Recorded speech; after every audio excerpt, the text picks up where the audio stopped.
Nagsagawa ng joint operations ang mga tauhan ng Sultanaga de Maporo Municipal Police Station at iba pang law enforcement units sa kahabaan ng shoreline Purok 3, Bangaan, Sultanaga de Maporo ng naturang probinsya. Mahigit na 4 na milyong pisong halaga ng pinaghihinalaang smuggled cigarettes ang nakumpiska ng mga otoridad sa isang intelligence-driven operation sa Lanao del Norte.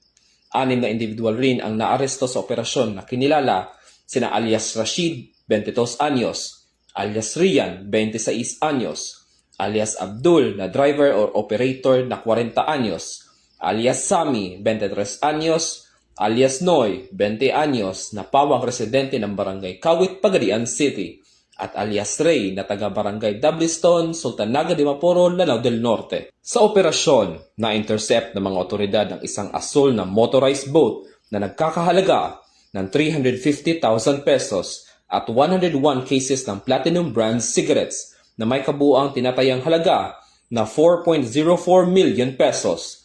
Agad na kinupiska ng mga operatiba ang bangka at ang mga sakay nito. Batay sa investigasyon, nagmula umano sa Pikong, Lanao del Sur ang mga sigarilyo. Salukuyang nasa kustodiya ng Sultanaga de Maporo MPS ang mga naarestong individual at ang mga nakumpiskang ebidensya ay nasa 2nd PMFC para sa safekeeping, kaukulang dokumentasyon at disposisyon at nakatakdang i-turn over sa Bureau of Customs sa lalong madaling panahon. Patuloy naman ang pinaigting na anti-smuggling operations ng kapulisan upang mapigilan ang pagpasok at distribusyon ng mga kontrabando sa rehiyon. Hinihikayat din ang publiko na makiisa sa kampanya laban sa smuggling sa pamamagitan ng agarang pag-report sa pinakamalapit na himpilan ng pulisya o pagtawag sa 911 ng anumang kahinahinalang aktibidad o ilegal na transportasyon ng mga kontrabando.